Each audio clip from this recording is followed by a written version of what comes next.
The living room was big and open. It had wide space and bright light. Many people were inside it. There were my friends. There were people I worked with. There were people talking, laughing, and holding drinks. Everyone came to see my new house. This was my housewarming party.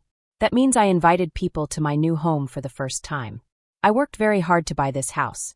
I worked for 12 years. That is a very long time. I worked as a software engineer. That means I worked with computers. I wrote computer programs. I fixed my problems. I built systems that helped companies work better. Some days were easy. Many days were hard. Some days I felt tired. Some nights I stayed awake thinking about problems. I did this year after year. Finally, I saved enough money to buy a house.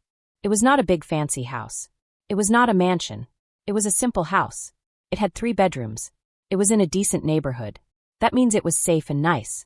But it was mine. My name was on the papers. The mortgage was in my name. That means I was the one paying for it. Every payment came from my job, from my salary, from bonuses I earned, from stock rewards that took many years to grow.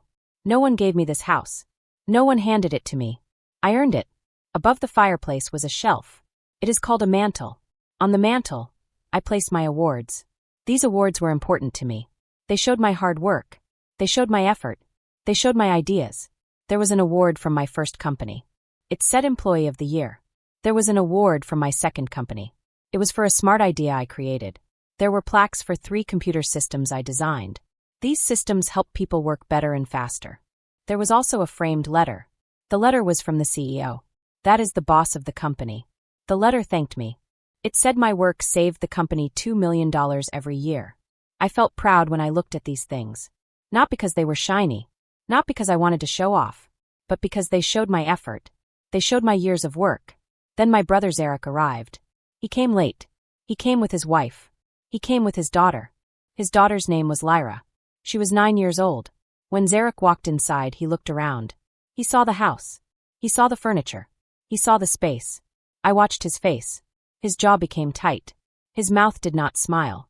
He did not say nice house. He did not say congratulations. He did not say anything kind. Instead, he asked, "Where's the food?" That hurt me a little. But I stayed calm. I went into the kitchen. I was filling trays with snacks. I wanted everyone to enjoy the party. Then I heard a loud sound. Crash. It was the sound of glass breaking.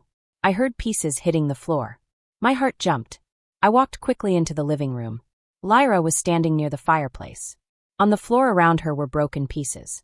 They were my awards. 3 of them were smashed. Glass was everywhere. Lyra was holding one plaque. She lifted it high above her head. Her face was angry.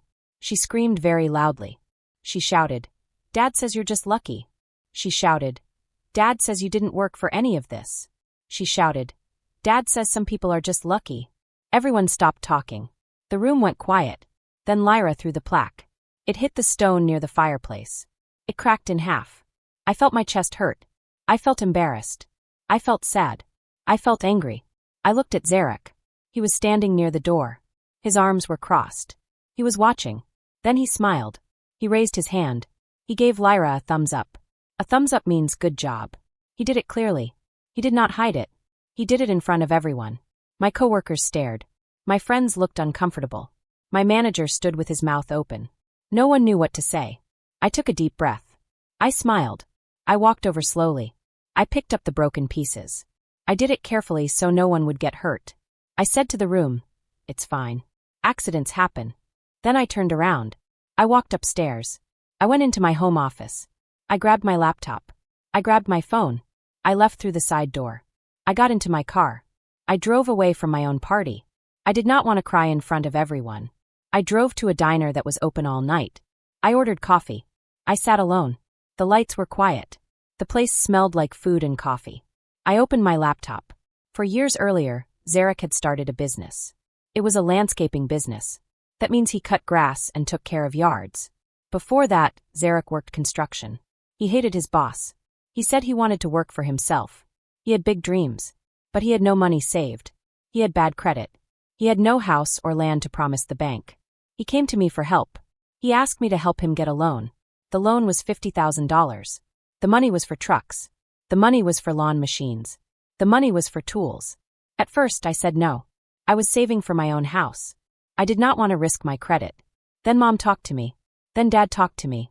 Then Zarek's wife talked to me. They all said the same thing. He's your brother. Family helps family.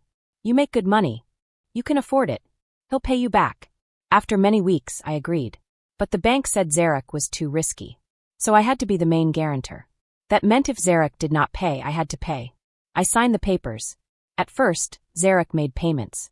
For 6 months, everything was fine. Then payments were late. Then he missed one.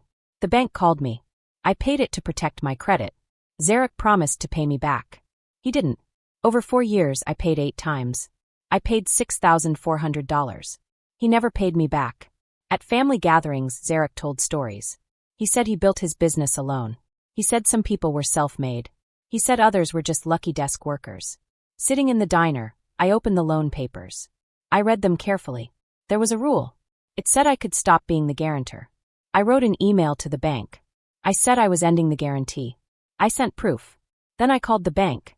They said the loan would fail without me. They said trucks would be taken. I said okay. On Monday morning, Zarek called many times. I did not answer.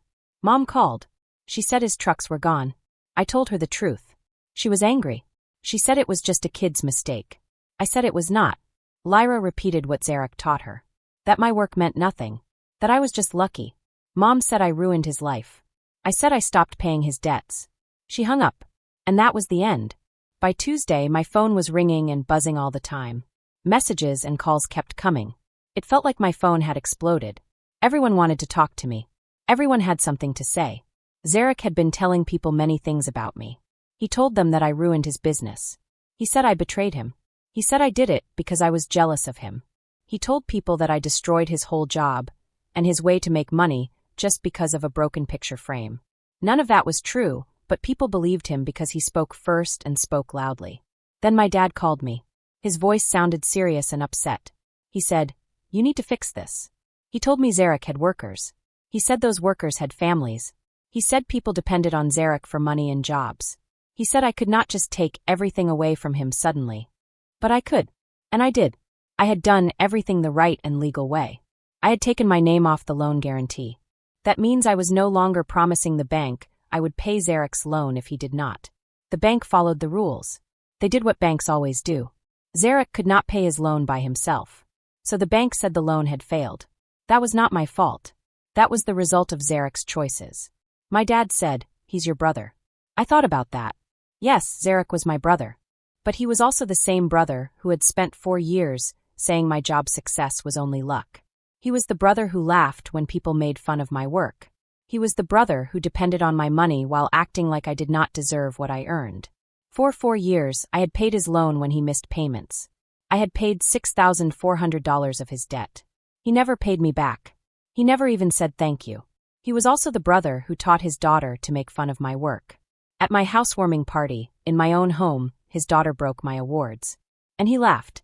Family should go both ways. If I support him, he should respect me. But he didn't. On Wednesday evening, Zarek came to my house. I saw him through the window.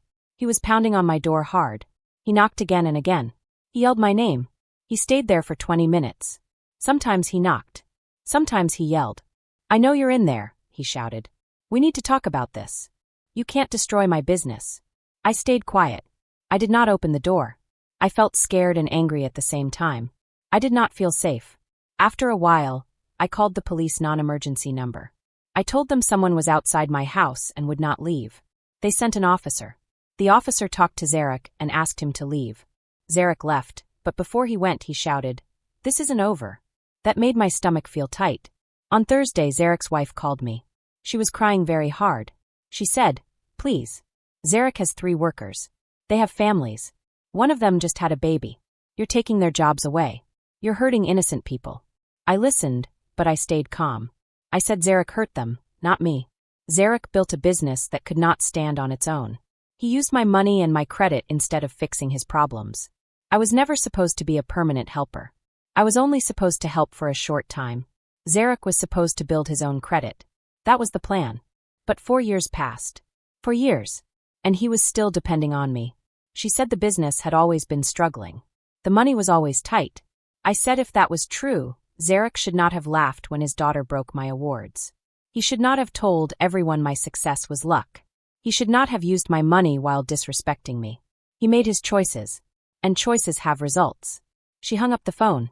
On Friday, the bank called me. A man from the bank said, "Mr. Kestrel, the borrower would like to meet with you. He wants to talk about you becoming the loan guarantor again. Are you interested?"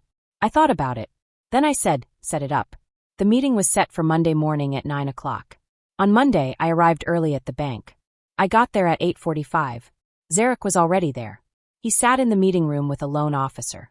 He looked very tired. His hair was messy. His clothes were wrinkled. His eyes had dark circles under them. He looked like someone who had not slept. I sat across from him. The loan officer spoke first.